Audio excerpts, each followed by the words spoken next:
In April 2021, after the funeral of his father, Prince Philip, the King made a dramatic plea to his feuding sons, William and Harry. "Don't make my final years a misery," he said. Perhaps he should have been addressing that message to his brother. If the former Prince Andrew thought that he'd be allowed to retire into gentle obscurity on his brother's estate, he was sadly mistaken. The long arm of the law just got longer. 4 years on, and that special military operation doesn't seem so special anymore. The meat grinder of war is swallowing hundreds of thousands of Russians. The Ukrainians are holding out, but are we really helping them as much as we promised?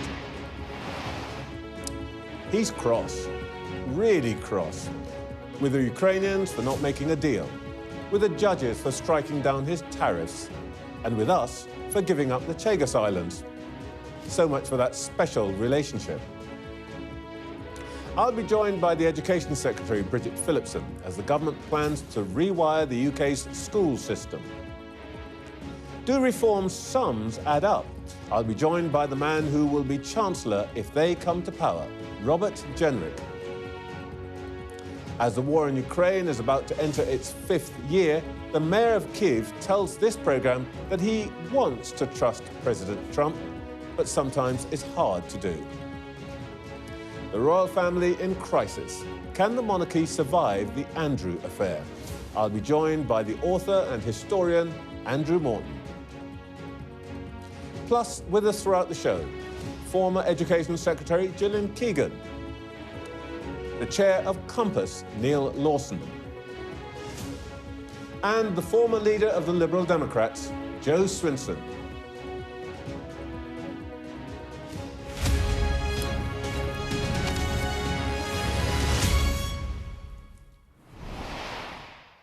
Welcome to Sunday Morning with Trevor Phillips. When is a prince not a prince? Obviously, when he's called Andrew Mountbatten Windsor, stripped of his title by the King in response to public revulsion at his brother's association with the paedophile Jeffrey Epstein. Epstein has now dragged the royal family into the fetid swamp of his crimes, along with a peer of the realm, Lord Mandelson, not to mention members of the American aristocracy like Bill and Hillary Clinton and Bill and Melinda Gates. But this weekend, the Epstein affair's tentacles are starting to touch the very constitution of our nation. In several of the Commonwealth nations, which currently count the British Crown as their sovereign, the question's being asked, do we really need a king? And though this may not yet be a question discussed down at the Dog and Duck, the experts are musing whether the days of the hereditary monarchy are numbered. It used to be the case that princes were defined by birth. But if public disgust or disapproval can depose a prince, why not then a king? And if a king may fall at the command of the people, why not let the people choose the next one? The great 19th century constitutional theorist Walter Bagehot warned against letting daylight in on the magic of the monarchy.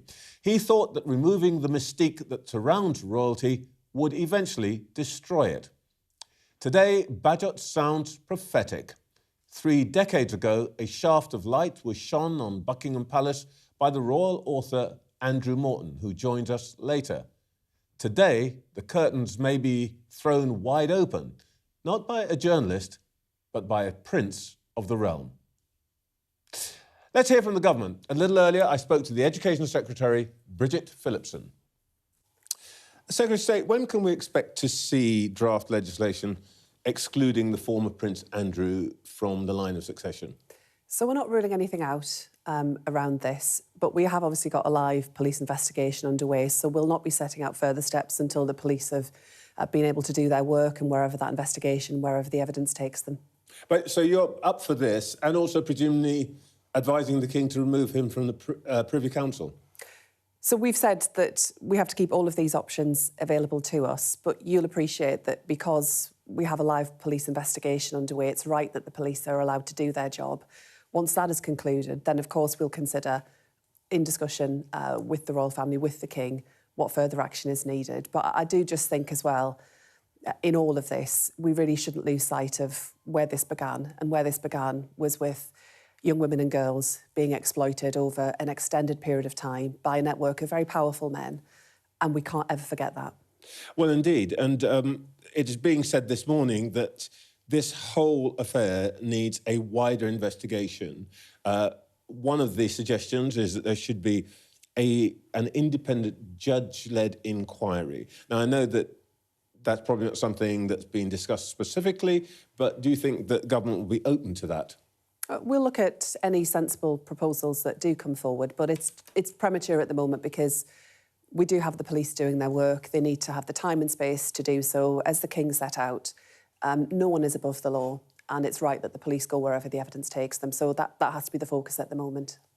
Does it make you... I mean, you rightly said that we shouldn't forget, and at the centre of this is the fate of what we now know to be probably hundreds of young women who were exploited, trafficked and so on by Epstein and his circle, that it was Virginia Giuffre who essentially has made all of this happen by her willingness to speak out and so on.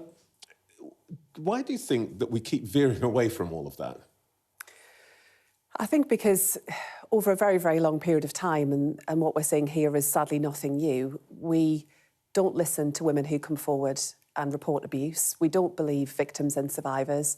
And sadly, we've lived in a world and in a society where even where people do come forward, action hasn't followed through the criminal justice system.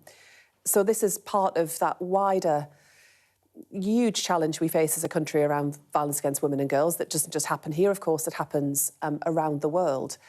And that's not new, but it's something we do have to take much more seriously. And we can't ever lose sight of the women, the girls who have suffered appalling abuse at the hands of people who clearly thought they could get away with it, operate with impunity.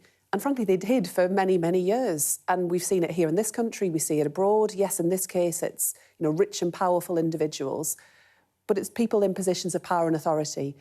And I always look at the cases that come in where we're seeing child sexual abuse. I see every case that comes in to the department when a report is made of a serious case.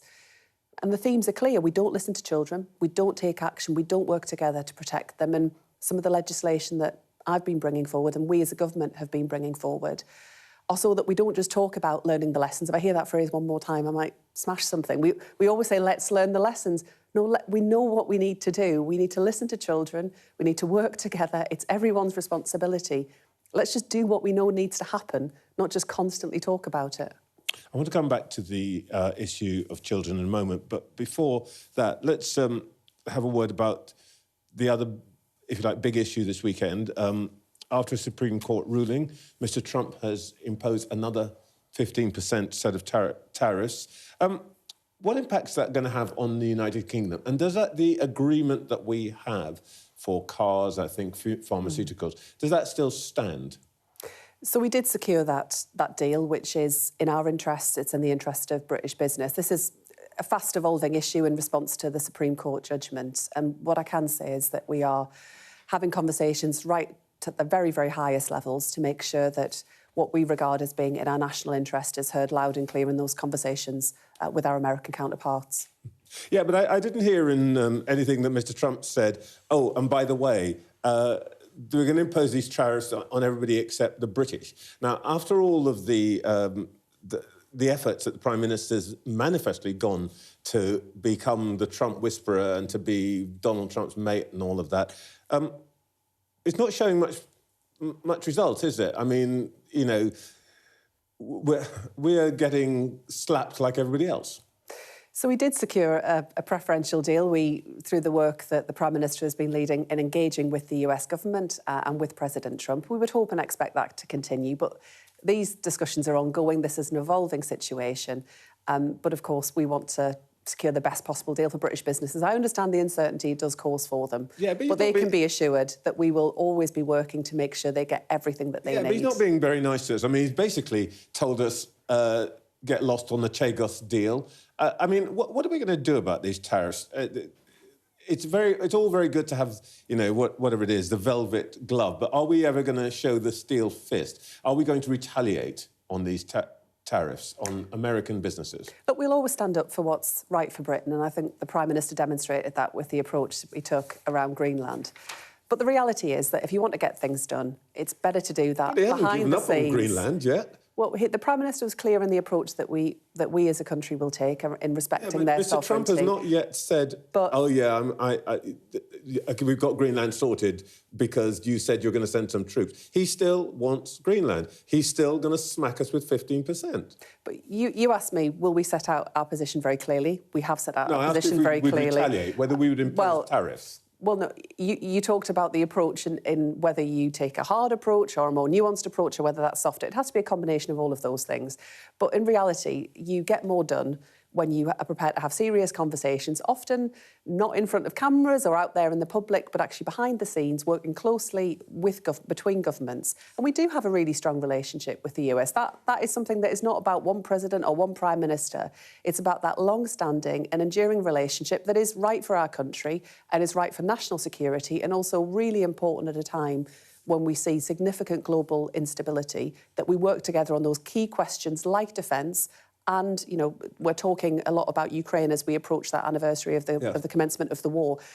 That's where we need to be working together to make sure we secure an enduring peace. Well, in that case, actually, if we are so close and so lovey-dovey with the Americans, when they request use of UK bases in any attack on Iran, we're going to say yes, aren't we? I'm not, and no government minister would comment on hypotheticals about the potential use of military force or how the shape that would take. And you'll appreciate, in principle, if we're great mates with them and they say, "Oh, can we use our RAF Akrotiri or can we refuel in Norfolk or whatever it is?" This great relationship means that we would say yes, doesn't it? We have a long and enduring defence relationship, but you'll appreciate ministers will not comment on potential military intervention or military planning. That's not a responsible thing to do. It just tells our enemies what we're thinking. So I'm not going to go any further on that. Well, it tells Donald Trump that actually he can't quite rely on us, because I think he would expect you to say this morning, yeah, of course. Well, we work closely. We always will. We share intelligence. We've got the most deep and long enduring relationship where it comes to sharing intelligence and defence. We work very, very closely, but no government minister is going to talk to you at any point about, potential military planning. John Healey says this morning that he wants to be Defence Secretary that sends British troops to Ukraine because the war is ended, and he says he would like it to be ended in 2026. What are the chances that we'll see British boots on the ground by this Christmas? Well, what the Defence Secretary was saying about wanting to see British troops on the ground is that will happen when we've secured a lasting peace through negotiation for Ukraine. That's what we all want to see. And, every day we see the Ukrainians suffering significant losses. We see the impact it has on the Ukrainian people. We want an enduring and a lasting peace. And we as a country have set out our commitment to playing our part together with the French and others in putting in place those guarantees so that when a peace is secured, we can make sure that it's upheld. By the way, what is the government actually now going to do about the Chagos Islands? I mean, is the deal on or is it off? Will the Americans agree to it or not? What is the status now? We continue to believe that a deal is right for our country, right for the interests of national security. That continues to be our position. And the Foreign Secretary, Yvette Cooper, has been discussing this very, very recently, just in recent days, with her US counterpart. Oh, great. All right, let's talk about your area. There are 1.7 million children with special educational needs. Nearly 500,000 of them are school pupils. They've got EHC, education and healthcare plans.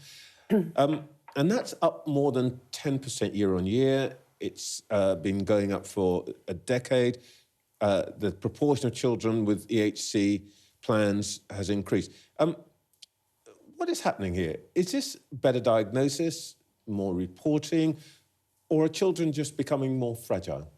So tomorrow we'll be setting out our plans around our Schools White Paper and our SEND reforms, and they are all focused on how we can deliver better support where children need it and when they need it. And this is a once-in-a-generation opportunity to deliver a much better system of support for children, all children within our schools. Now, to your question, part of what we've seen is that support for children with SEND has been treated almost as an entirely separate issue rather than it being integral to our school system. Lots of children at some point during their school lives will experience some form of challenge, will need extra support. But the system that we have at the moment, the system that came about after 2014, is one that has made it the case that in order to get the support that children need, parents have to fight really hard to get that education, health and care plan. I've heard from so many parents just how difficult, how devastating that has been. It can take years. It's really adversarial. So we've engineered a system where in order to get that support, you have to go through that process.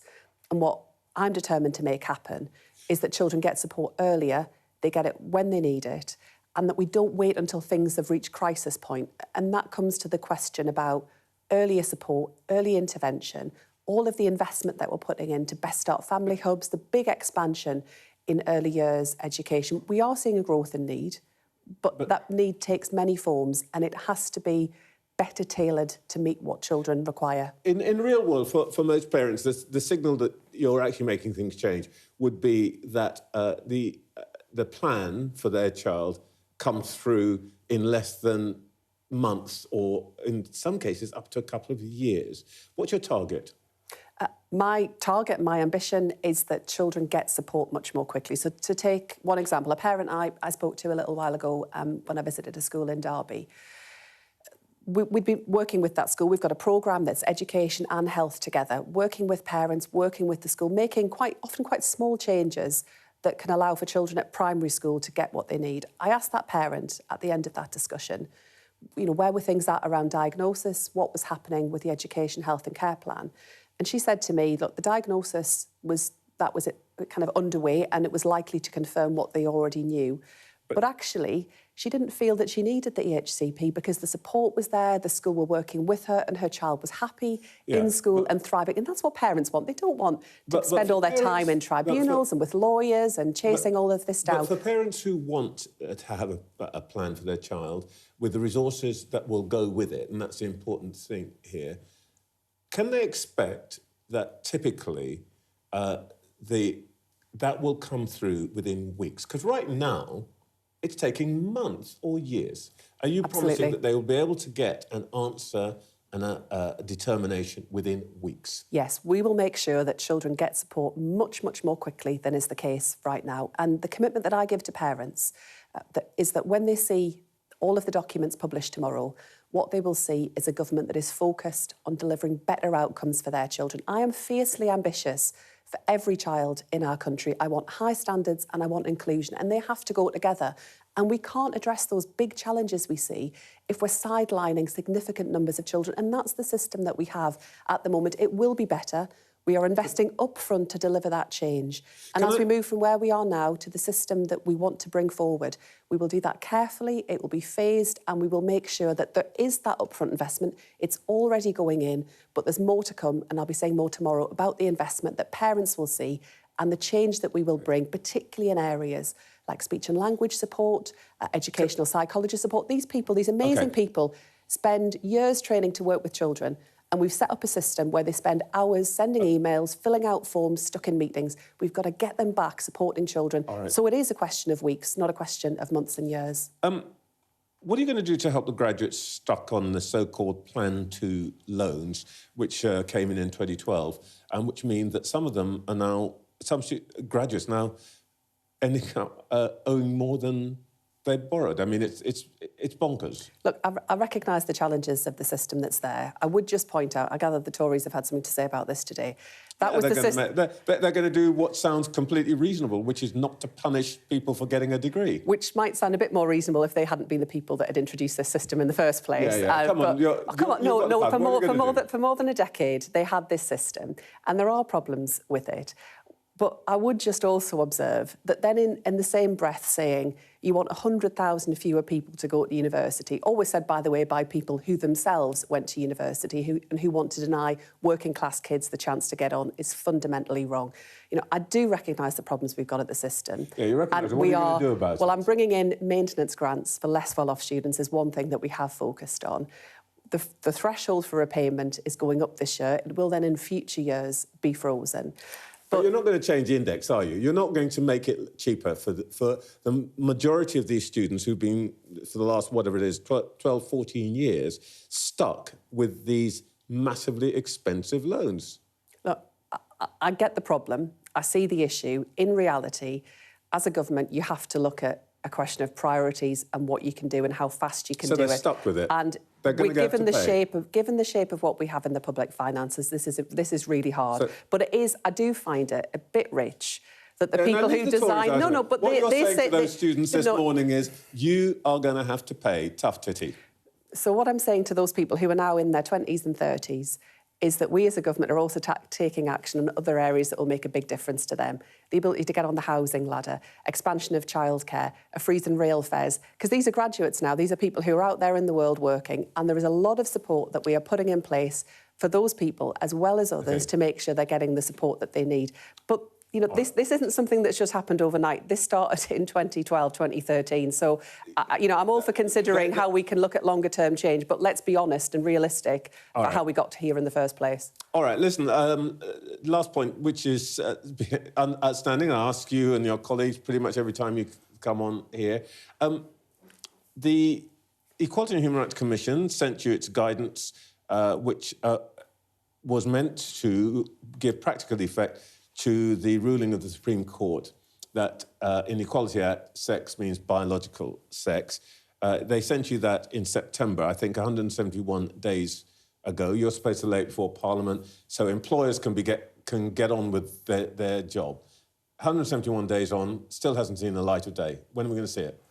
So I hope to move as fast as I can. We're going through a process... Yeah, you said that to me 6 months ago. And it's, well... It was not that fast. In September, we received it. There's a process we have to go through, which is the same for any government and will be the same for any minister.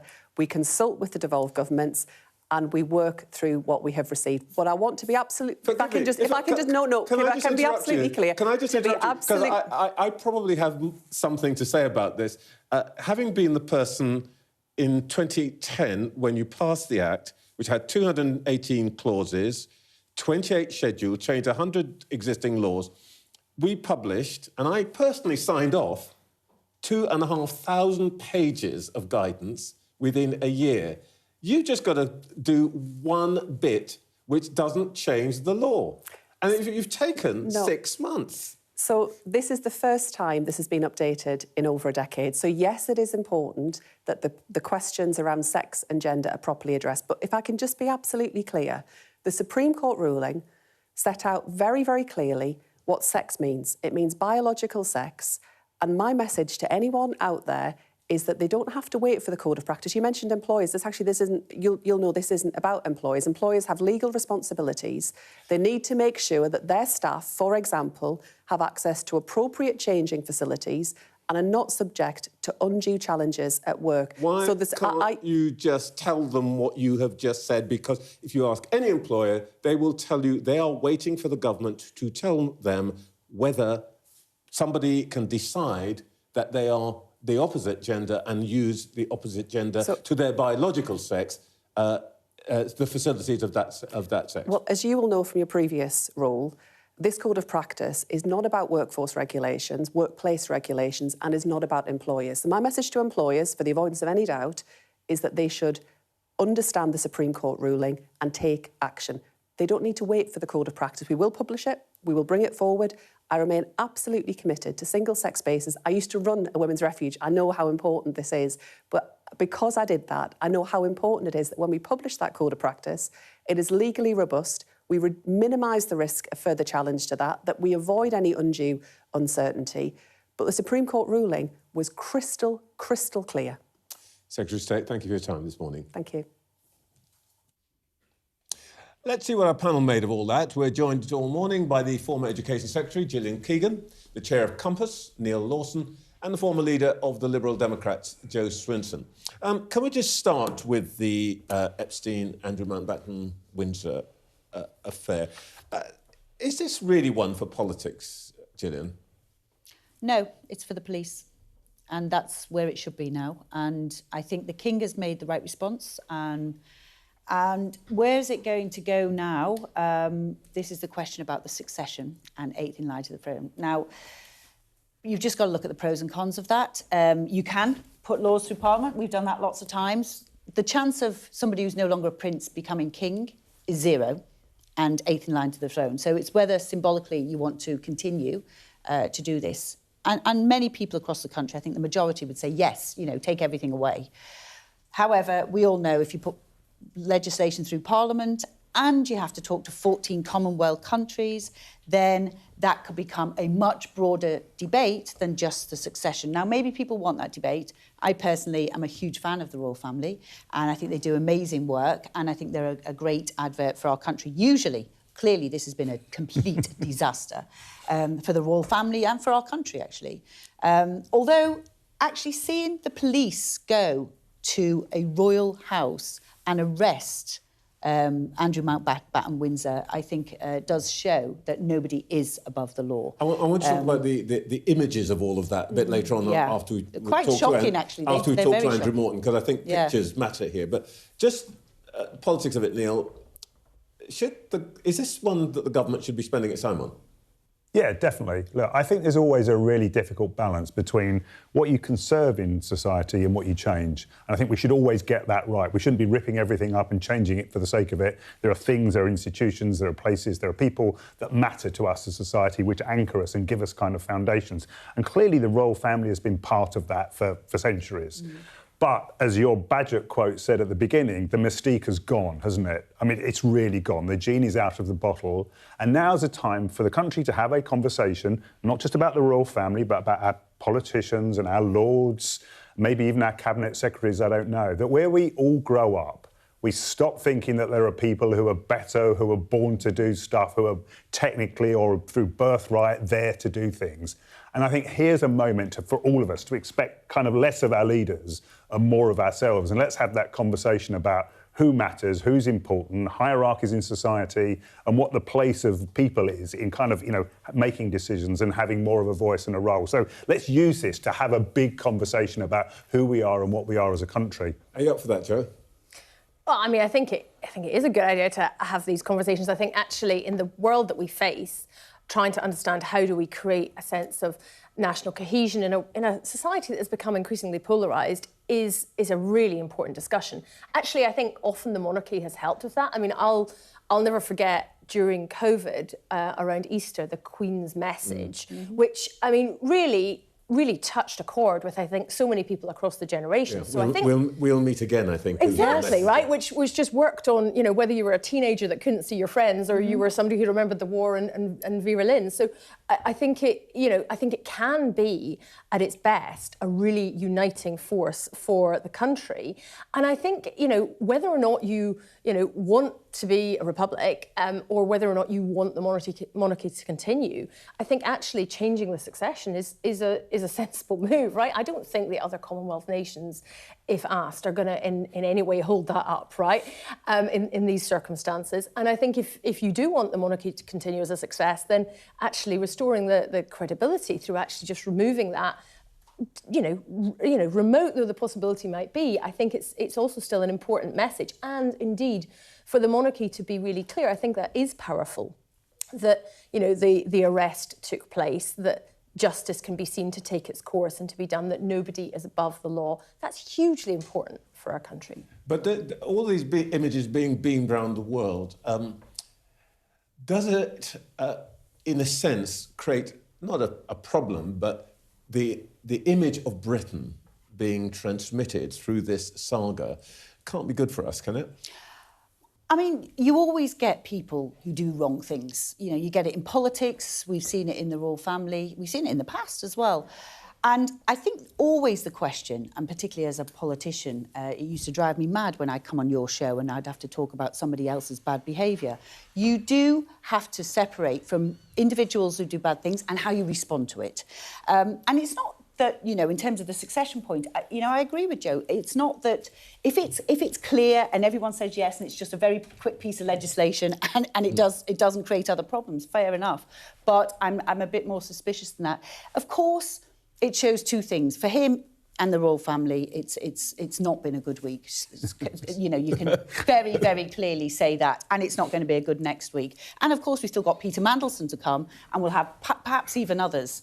But I think there's a general sense that people say, at least they're dealing with it in the UK. What's happening in the US? Is anybody actually been prosecuted? Has anybody been arrested? Has anybody had their house searched for papers, etc.? So I think, yes, on one point, the images are terrible, but the actions are probably gaining a bit of credibility. We'll talk about the American... Even with the victims, actually, some of the victims' families have said that. We'll talk about the American situation after we talk to Andrew Morton. But Neil, this is at some levels quite good news for the Prime Minister, because we're not this morning talking about when he's going to get sacked. Yeah, I'm sure he'll be very pleased that there's another bad news story on the agenda, and it's not him. But I think it will come back to him pretty quickly. We'll discuss hopefully in a bit the by-election that's coming down the track. So I don't think Keir's out of the mucky water just right now. Right. Well, we've got that pleasure to come, but the Reform UK leader Nigel Farage unveiled his new leadership team this week. The man in charge of the economy, if the party wins power, will be Robert Jenrick. And Robert Jenrick is here with me now. Morning. Good morning, Trevor. Can we just pick up that point? Should Andrew Mountbatten Windsor be removed from the line of succession? Well, if the government bring forward this bill with the support of the King, then we will back it. We have to be realistic. Andrew is the 8th in line to the throne, so there's no chance of him becoming our monarch. And so Parliament really should be focused on things that are more important to the public, whether that's the economy, crime, the health service, immigration. But if the bill does come before Parliament, then we'll support it. My main feeling today, emotion, is sadness, really, for the King and the royal family, because they've been let down so badly, as, of course, have the victims of Jeffrey Epstein. The King serves this country extremely well, and Andrew has disgraced the royal family, and he's disgraced our country in the process. And whatever happens, whether he's ultimately prosecuted or not, he should now just go off, lead a private life, and allow the King and the rest of the royal family to continue doing the good job that they do for us. He, of course, denies any wrongdoing. We always have to remind people of that. But there's a lot of conversation this morning about the idea of a wider inquiry, maybe something judge-led. What would you think about that?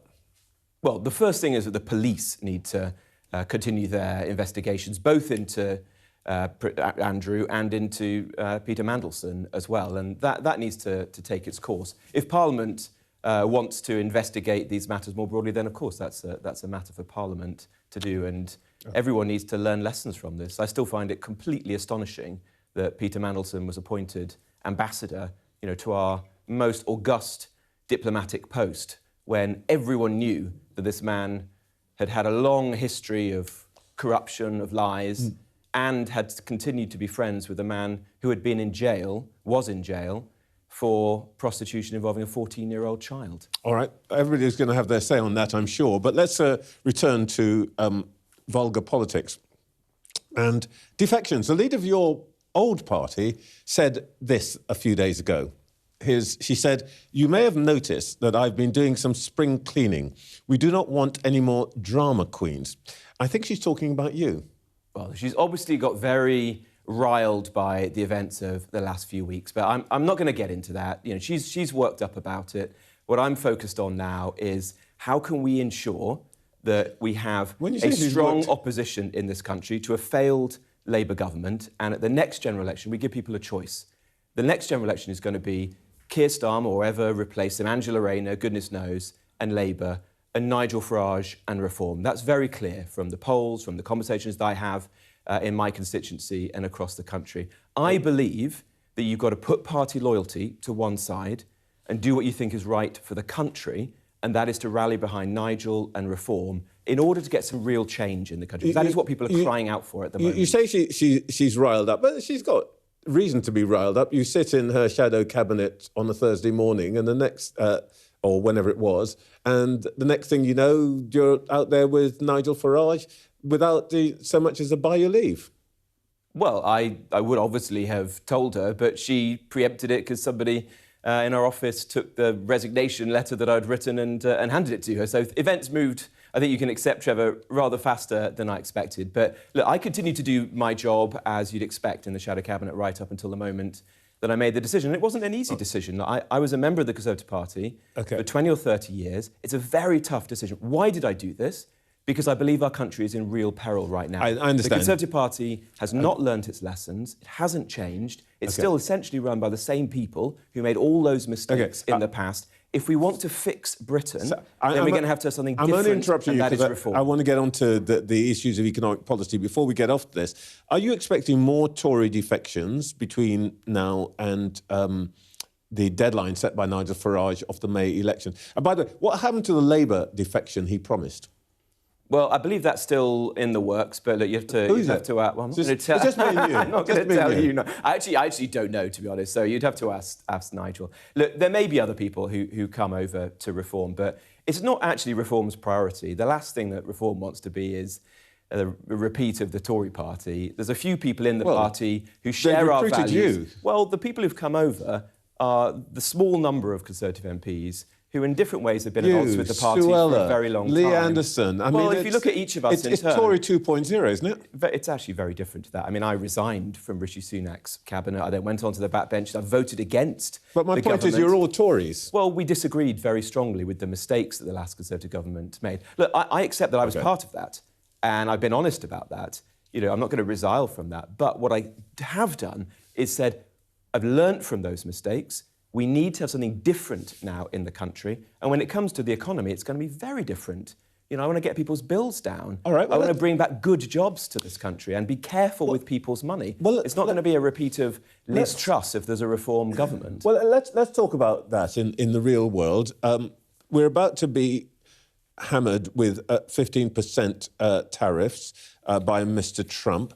What would a Chancellor Jenrick be saying to his opposite number, Scott Bessent, about this? And what would you be asking Mr. Farage to say to his old mate Donald Trump? We oppose blanket tariffs very strongly. This is going to be harmful for trade and come at a time when we can ill afford it, with unemployment rising, factories closing, some of our most strategic industries like steel and car making in a very difficult position because of the energy policy and the tax policy of this Labour government. So you want Nigel Farage to say to Donald Trump, you're wrong, don't do this? Yes, absolutely. And look, Keir Starmer has tried his best, but I would bet that Nigel Farage would be better at negotiating with Donald Trump than Keir Starmer has been. Shouldn't he be on the phone now as part of his patriotic duty? Well, look, as opposition. If Keir Starmer is willing to swallow his pride and ask for Nigel's help to try to resolve the situation, then I can assure you that Nigel would want to do that. But more broadly, Reform is not going to be taken for a ride by other countries, whether they're our rivals like China or allies like the United States. As I made clear in a speech during the week, we believe in free trade, absolutely, but when it's being cheated, we won't allow strategic industries like steel and car manufacturing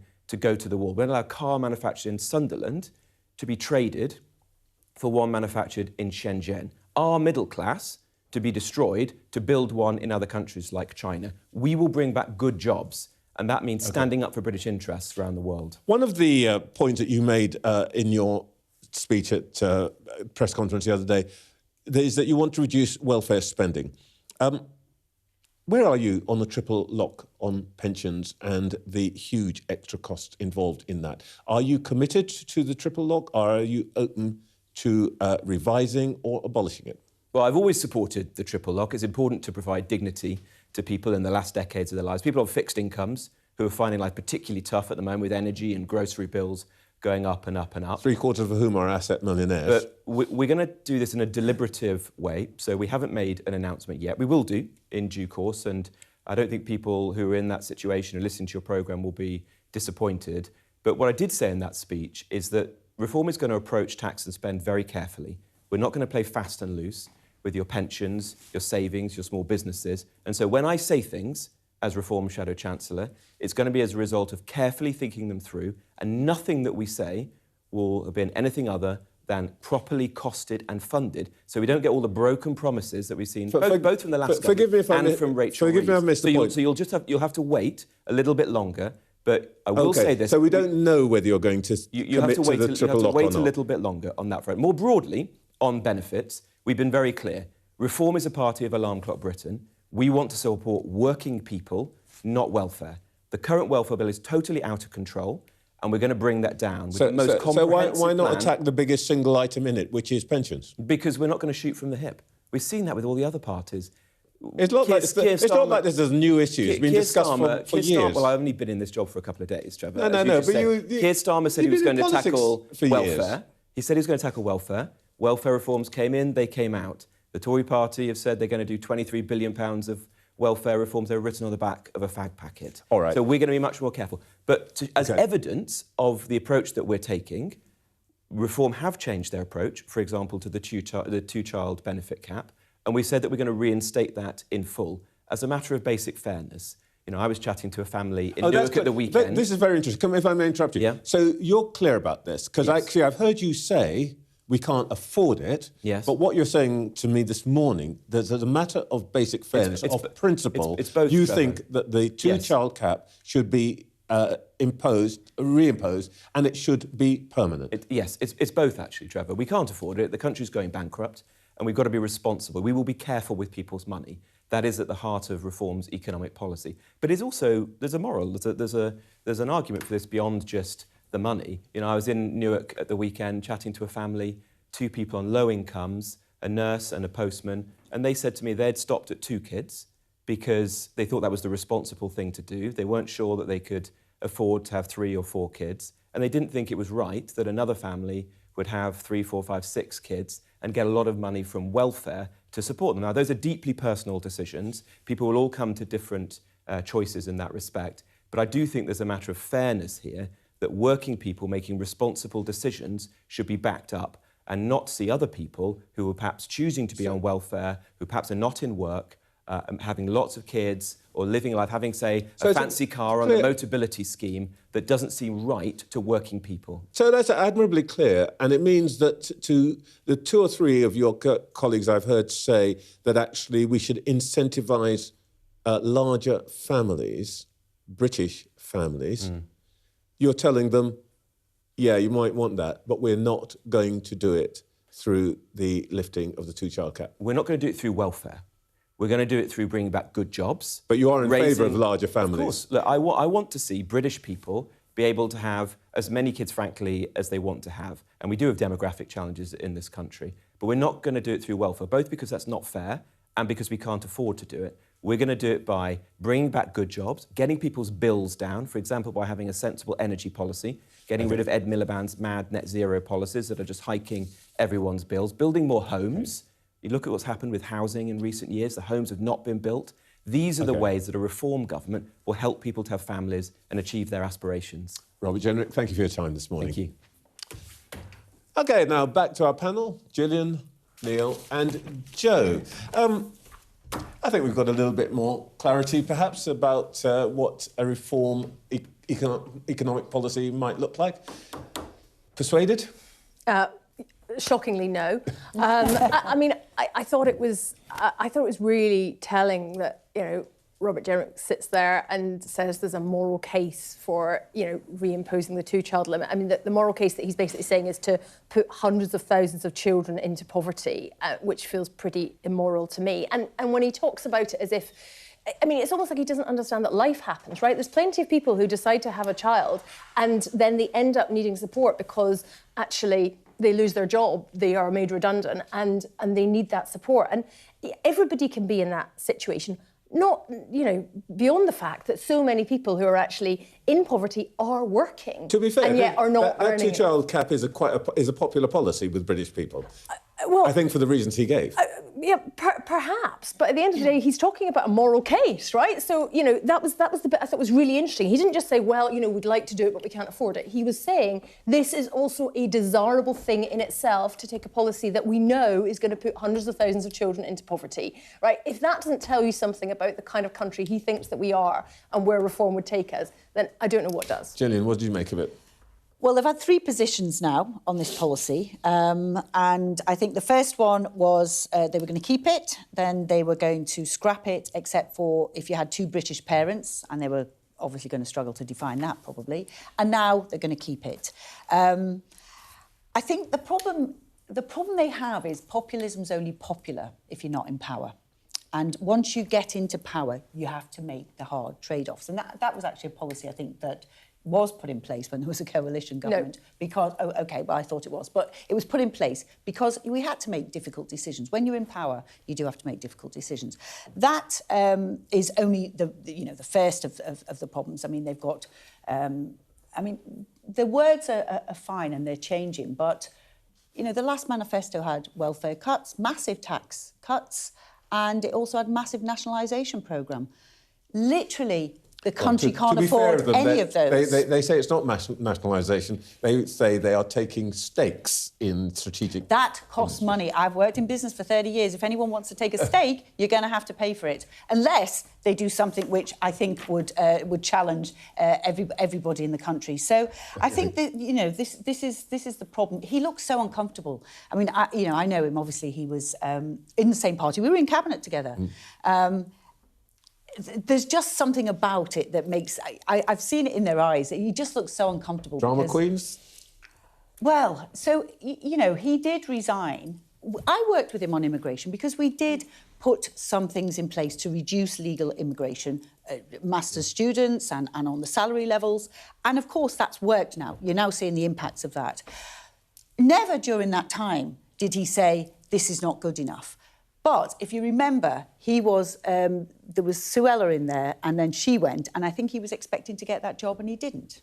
OK, so you're saying this was what... Coincidentally, it all happened at the same time. His resignation was what we would in technical terms call a flounce. I would question whether it would have happened if he'd have been offered that Home Secretary role. Let me just question that. Neil, one of the things that's interesting about this moral case is that actually there are quite a lot of people in Labour who would probably make the same argument. The sort of Blue Labour faction would probably say, of course, there are poor people who make a decision to only have 2 children. Why should we compel them to pay for other people who make a different decision? Yeah, and the polling actually is very split on this. The country's about 50-50 on whether they think that the 2-child cap should go. But I think, politics and leadership is essentially about moral positions and leadership and what you think is right and what you think is wrong. And I think what you've got there clearly with Robert, and people versus people on the progressive side of politics is a view that just says, look, you don't punish the children. Whatever you do, you don't punish the children. And I think just, a politics that starts with love, care, believing the best in people, wanting to support those children. Does he not want to support those children to flourish and be everything they can for themselves and for their families and for our country? Everybody in politics wants that. They do. So it's therefore, so I think there's a moral argument for me to say that we always do everything we can to support the children. And I wish my government had supported them earlier than they did. And I wish they hadn't punished people on the back benches of the Labour Party for saying that we should get rid of this rule much quicker and throwing them out of the Parliamentary Labour Party before they charge. This is like the mad hyper-factional politics. But I think we start from very different positions, and that's a good thing. We have different visions of the good society, and mine is different from his. We're going to return to that when we talk about the future of Labour. But after the break, we're going to hear from the Mayor of Kyiv, Vitaly Klitschko, ahead of the 4th anniversary of the Russian invasion of Ukraine.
The best thing about being a Sky News journalist? They call him the king of the jungle. Being a Sky News journalist. Yusra Al-Baghir has this report. And this is what's left of it. As a woman of colour, how did the Harris campaign speak to you? People risk their lives to speak to us for this report. Mr. Zuma, Sky News. We're trying to see as much as we can. The best thing about being a Sky News journalist? I'm going to take you behind the scenes here for Election Night Live. They have gone up and up. Being a Sky News journalist. Ed Conway, Sky News, is anyone going to talk to us? Mortgage rates did go up very sharply during your time in office. Here it is. First off, just the scale of what we're looking at. Our data shows it's been happening. Question is why it hasn't been stopped. What's the best thing about being a Sky News presenter?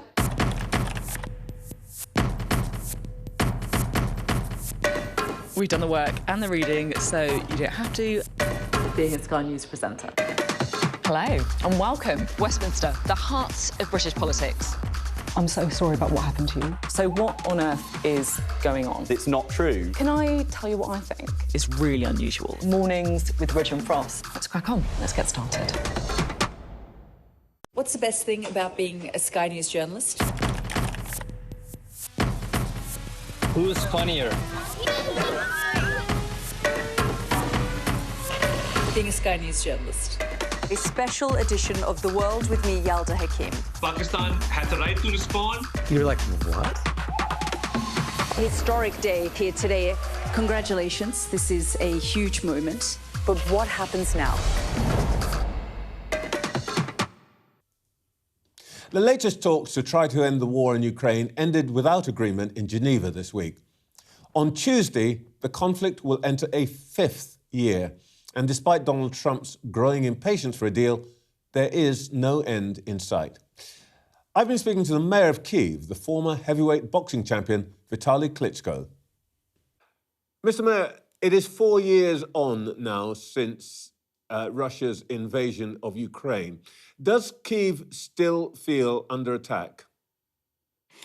Kyiv was and still the main target from Russians.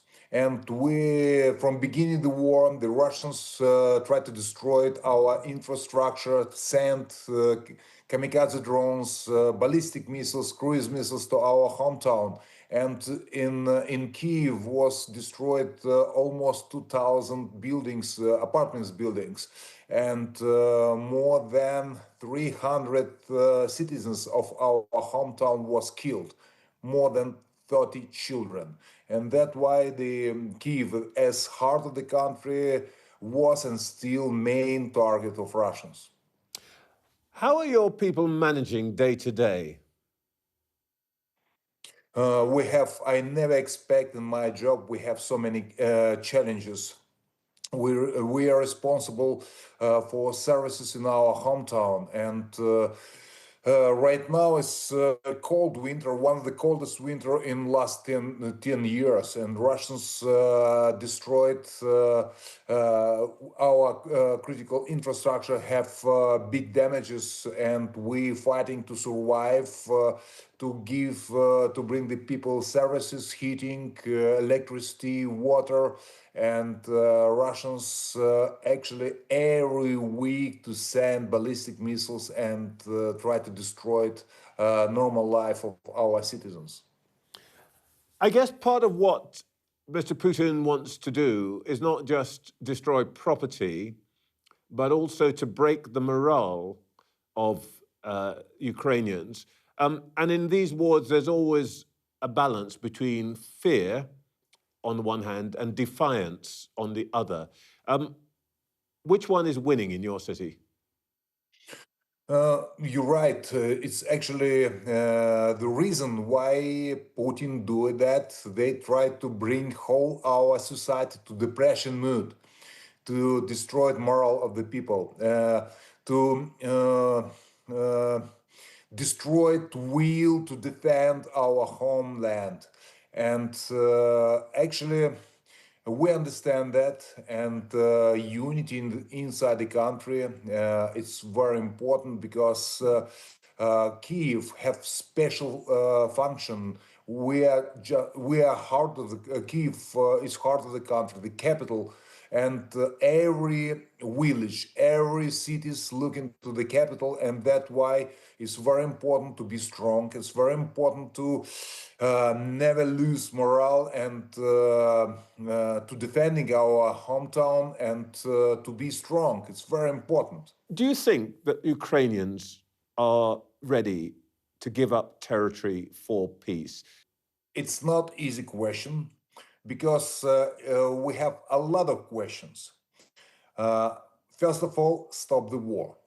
Second, what about our national interest? Third one, it's about guarantee, because Russians can stop and make the break for a short period of time, and after that make next waves of invasion. And that's why we have to give the answer for many questions. National interest, our unity, our independency, the guarantee of Russia, and also guarantee of our partners for Ukraine. And it's complex of questions. It's not just one. Well, you talked about the partners. Of course, the biggest and probably most important partner is the United States. What confidence do you have that if there is such a arrangement, whether it involves territory and so on, your fear is that the Russians will come back for more? What confidence do you have that the Americans, and particularly President Trump, will stand by you and prevent that happening? It's the United States, it's very important, it's critical important, it's life important to have United States offside of Ukraine. If we defend our national interest, if we're talking about the peace, if we're talking about democracy, the Trump administration have to be in the side of Ukraine, because Ukraine is the largest country in Europe, and the stability in the largest country in Europe can bring the stability in the whole region. But Mr. Mayor, do you trust President Trump?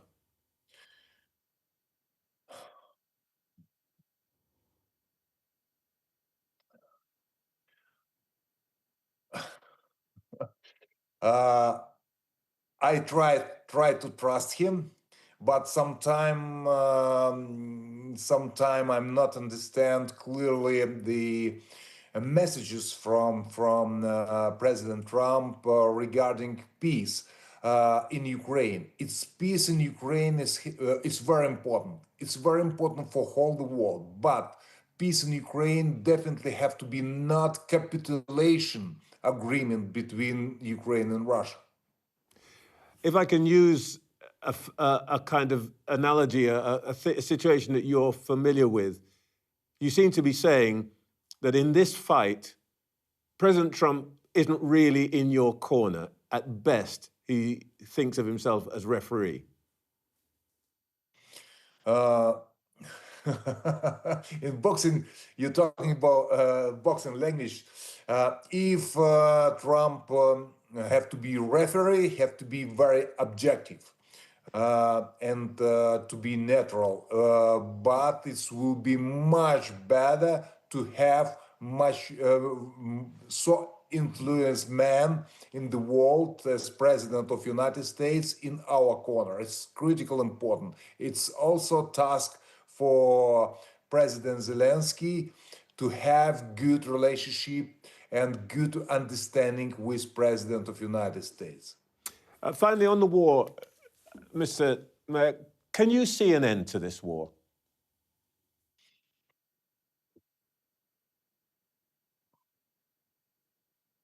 This war can stop easily one person who beginning the war. I'm talking about President of Russia, Putin. Him can stop easily. And Putin understands just the power. Russians never ever pay attention for weak position. And that's why we Ukrainians have to be strong.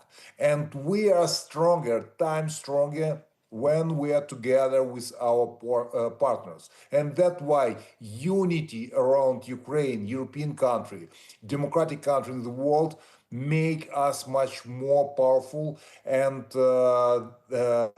this strong position can stop Putin also.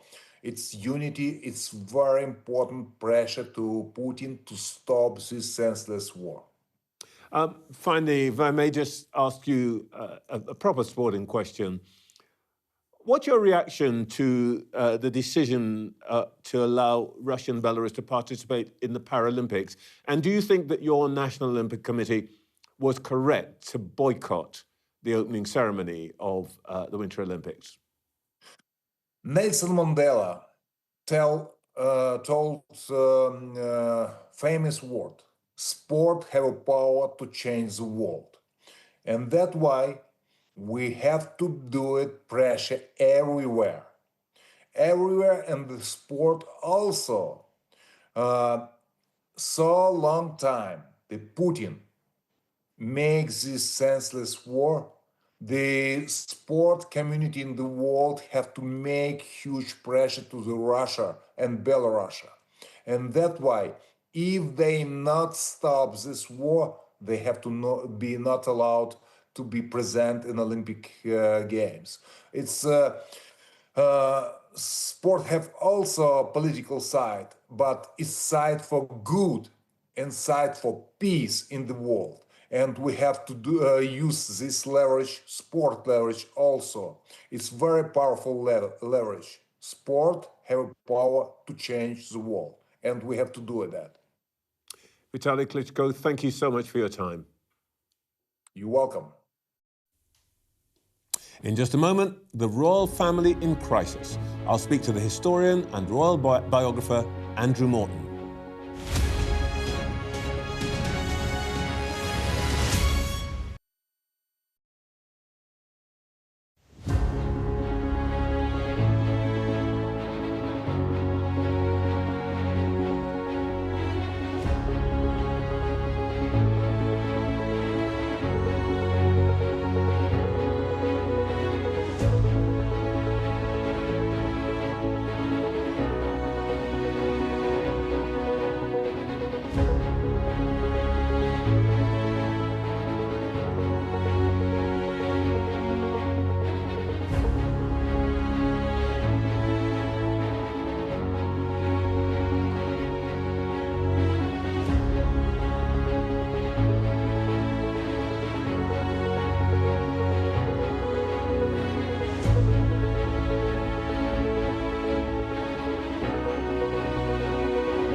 What's the best thing about being a Sky News presenter?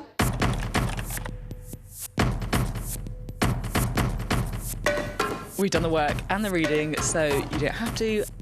Being a Sky News presenter. Hello and welcome. Westminster, the heart of British politics. I'm so sorry about what happened to you. So what on earth is going on? It's not true. Can I tell you what I think? It's really unusual. Mornings with Bridget and Frost. Let's crack on. Let's get started. It's been quite a few days for the royal family. Andrew Mountbatten Windsor's address on Thursday has unleashed a crisis, perhaps not seen since the death of Diana or the abdication of Edward VIII. Andrew has denied any wrongdoing over his links to the convicted sex offender Jeffrey Epstein. But whatever the outcome of the police investigation, it's bound to have major implications for the House of Windsor, from how it deals with the media to perhaps its very survival. Joining me now is Andrew Morton, the noted author and historian who's written a number of royal biography, most famously of Princess Diana, but also of Andrew Mountbatten Windsor. First book I ever wrote, Andrew the Playboy Prince. Well, there you go. The worst book ever written, according to The Observer. Well, I could rank your books myself, but let's just deal with this crisis. How big is it compared to, say, the abdication of Edward VIII? Well, commentators have talked about the abdication as being the benchmark. That was, when you look at it, that was over and done with in like 9 days or so, from the Bishop of Bradford talking about the need for the king to go to church more often, to the abdication was about 9 days.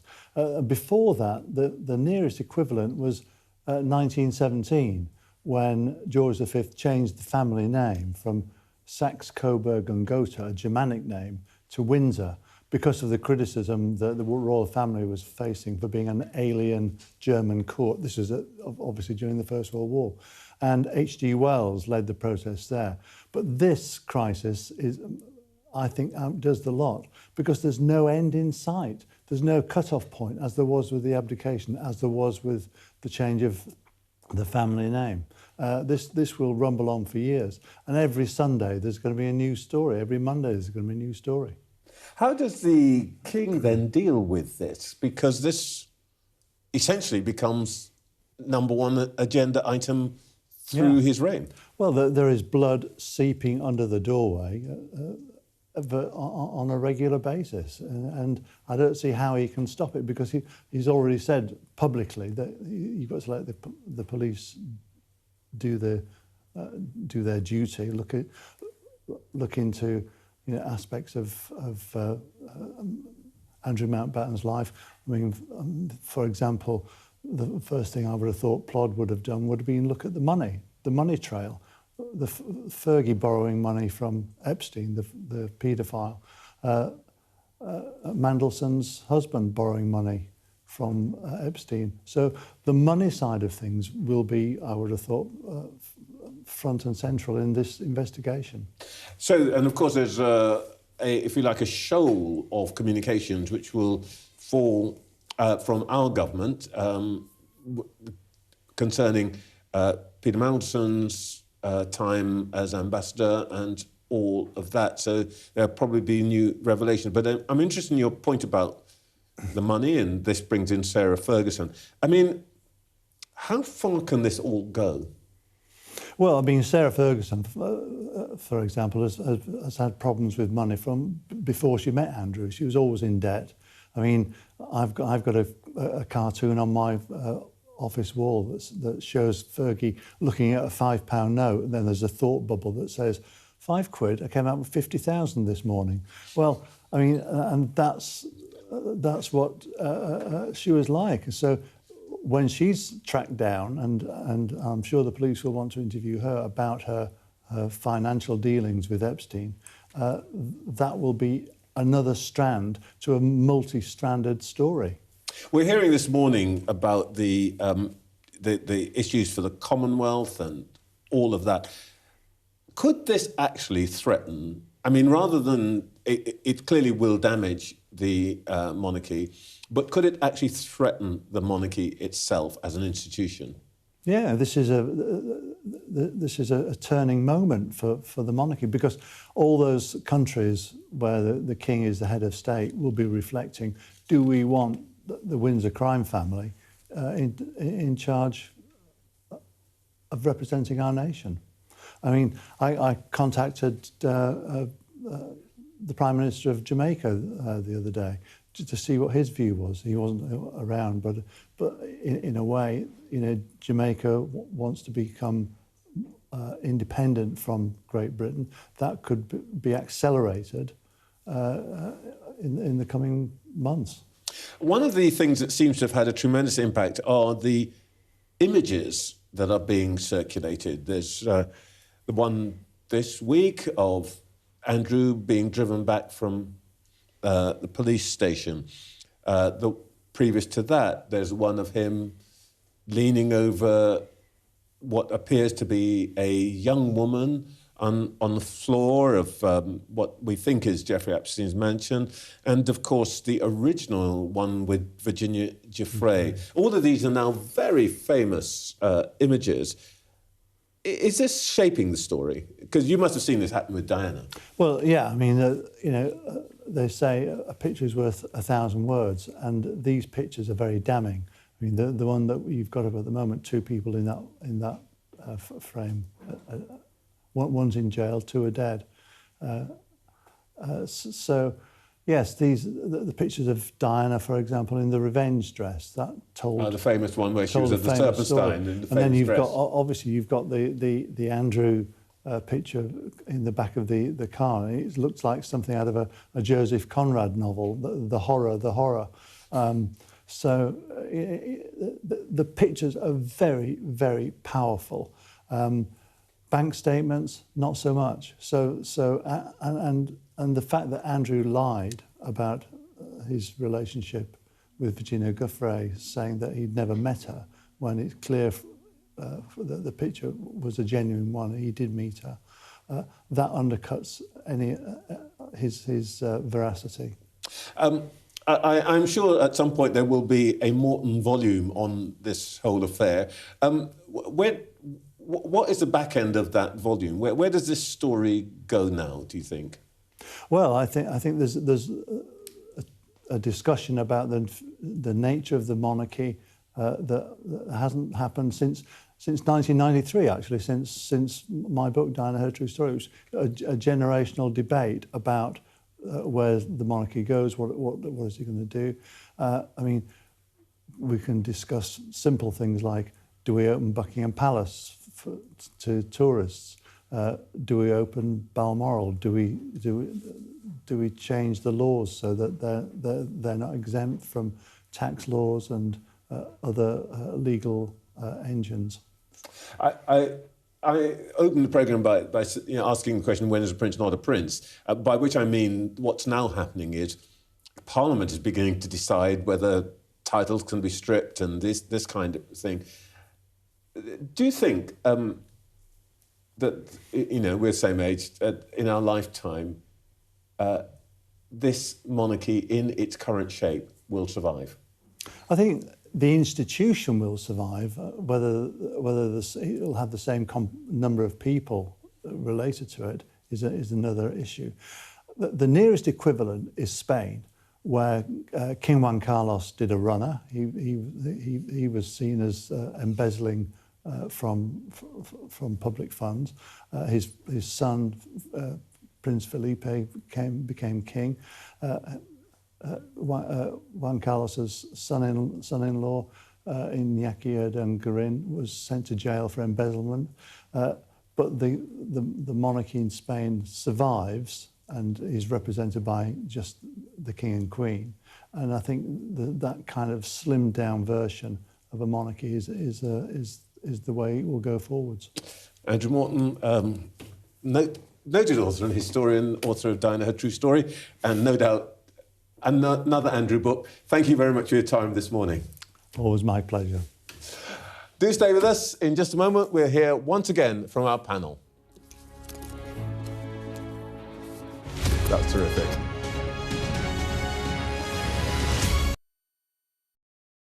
There's always more to the news than a headline. we want to discover, to delve a little deeper, to find out what's really going on. Explanation, analysis, the people at the heart of every story. I'm Neil Patterson, and this is the Sky News Daily Podcast. So, by the end, we'll hopefully all understand what's going on in the world just that little better. Available wherever you get your podcasts. We've come to one of Moscow's Cold War bunkers. It was built as a top-secret command centre. Being here really feels like you're stepping back in time. I'm Ivor Bennett, Sky's Moscow correspondent. A show of military might and menace. Courage, bravery and sacrifice will win the day. It's a new subject. They'll learn about combat drones and some how to handle a Kalashnikov. The Kremlin continues to put forward its own version of events, both present and past. There's no mention of the fact that Russia invaded its neighbour. That's rewriting history, isn't it? Now we have to read it carefully. Vladimir Putin put forward his plan for a ceasefire in Ukraine, telling Kyiv, pull out of your eastern territories and the war will end. Why should the West trust you? Frankly, I don't care whether the West trusts us or not. Vladimir Putin is already the Kremlin's longest-serving leader since Stalin. The question is, what will a fifth Putin term mean for Russia and the world? Why do you support Vladimir Putin, Mr. Segal? I can't answer questions that stupid. I've watched Vladimir Putin attempt to create a new world order. The St. Petersburg Economic Forum was the backdrop to Vladimir Putin's latest verbal volley that Russia could send missiles to other nations to target the West. Ambassador, I wonder, shall we have a quick word for Sky News? Is the West right? Are you fueling Russia's war machine? British media, oh my God, you're not afraid of being here. American journalist Evan Gershkovich is on trial here, but was first on display. Russia says Evan Gershkovich was caught red-handed, but has never produced any evidence to back that up. Sky News. Get the full story first.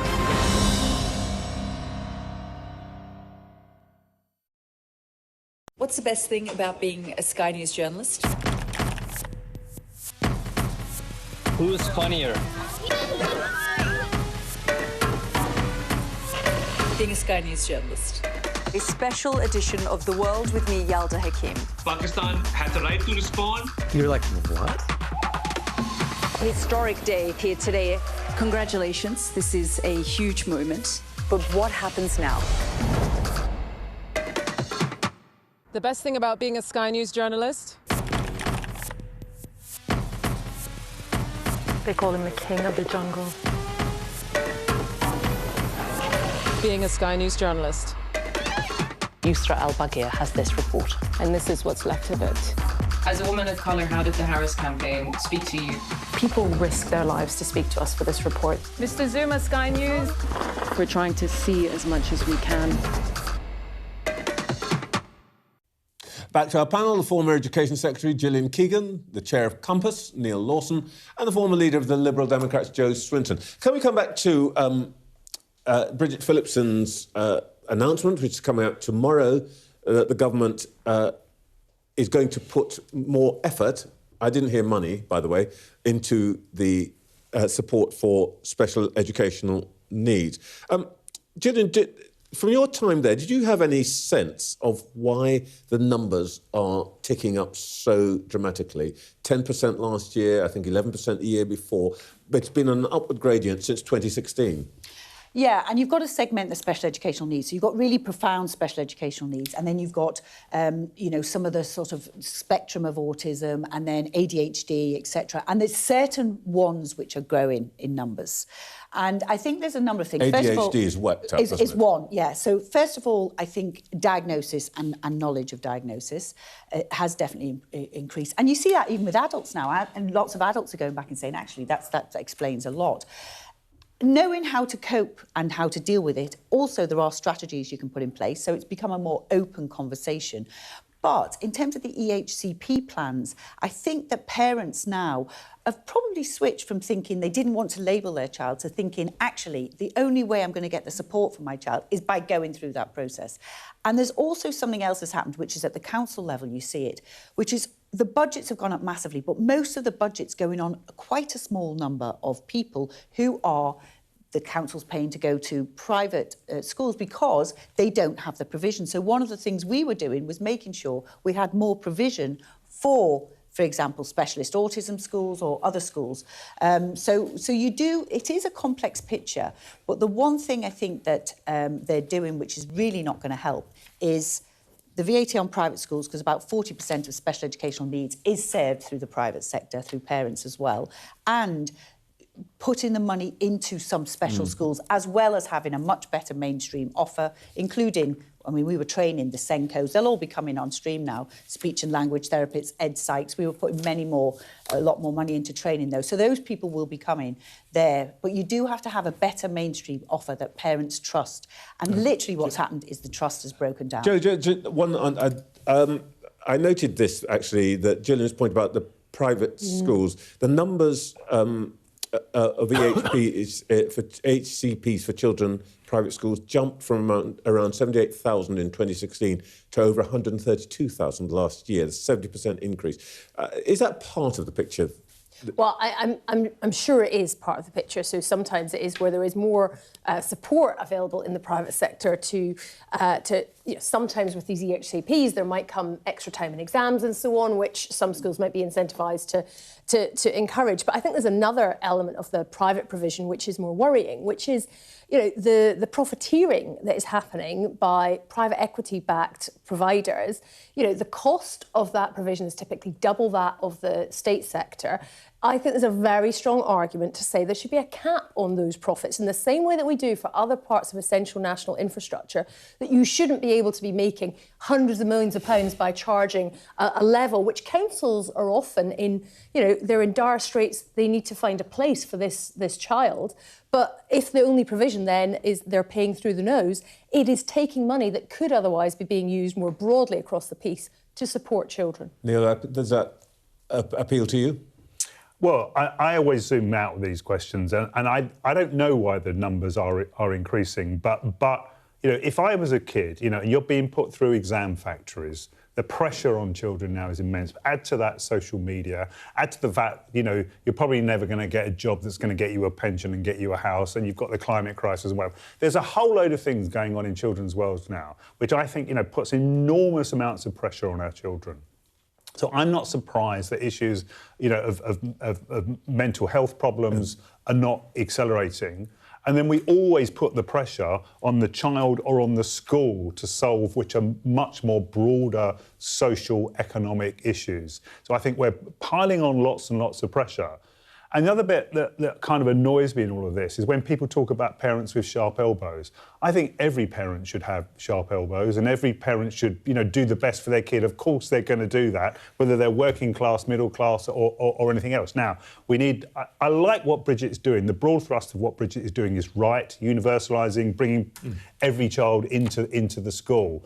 But have they got the capacity to deal with, it takes a lot of capacity to deal with special education need children, a lot of capacity, and they've put this roadblock down in 2029 where everyone's going to have to reappeal. Yeah. Now, that's fine if Bridget Phillipsson's the Secretary of State, but if it's someone from Reform, as we heard from Robert Jenrick earlier, I'd be a lot. Yes. If I was a parent of a young child, I'd be worried now. Yeah, and the one question I didn't really get to ask her is if she's run all this past Rachel Reeves and if Rachel's set aside some money. But anyway, can we come back to, in the last few minutes, vulgar politics? We're now, Joe, in a 5 or 6 party competition, which actually, when you were leading your party, you would have dreamed of. Is that such a good thing? Well, I think there was a lot of volatility in 2019, and I often kind of think when these defections are happening to Reform that Farage would be wise not to assume that electoral victory is going to follow that picture. But I think it is a more volatile situation. I think there is still a lot of dissatisfaction among the public. I think people are looking for answers. They're kind of clearly very uninspired by both the current Labour government and also the Conservative opposition.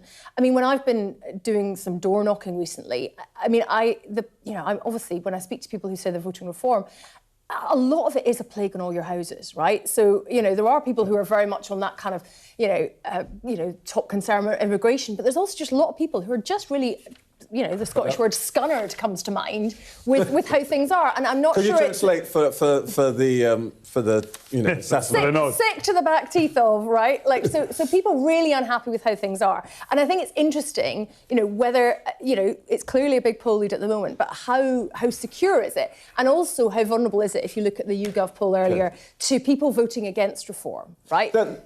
Neil, I make this point every week, but it's true every week that we're now in a situation where the Conservative and Labour Party between them are less than 38%. Yeah.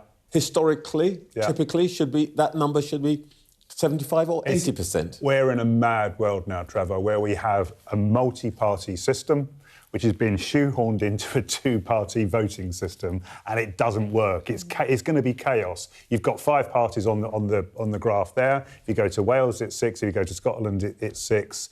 And the next election, under first past the post, if it stays anything like that, is just going to be chaotic. No one's going to be able to predict who's going to win in what seat and how. So we've got to bring in proportional representation. Is my point.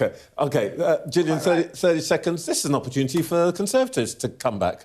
There's always an opportunity for the Conservatives to come back, and thankfully, at some point, the country will need them. But the problem is, everyone over-promises and everyone under-delivers, and it's become this sort of populism contest. Everybody's saying all the great things they're going to deliver, they're going to fix everything overnight just because they think they're doing it and somebody else couldn't do it. No, these are big structural things, and we need to be honest with the public, and we need to sort them out. And I think Kemi's doing that, actually, more and more. So she will get more popular. Honesty with the public. You'll always find it here. I'll be back next Sunday, 8:30.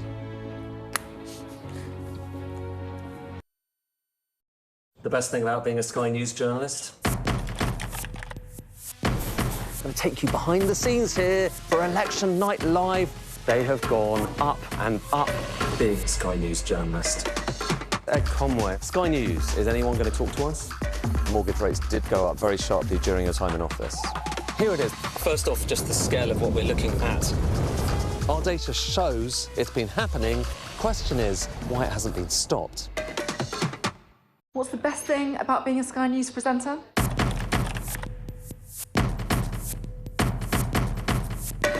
We've done the work and the reading, so you don't have to.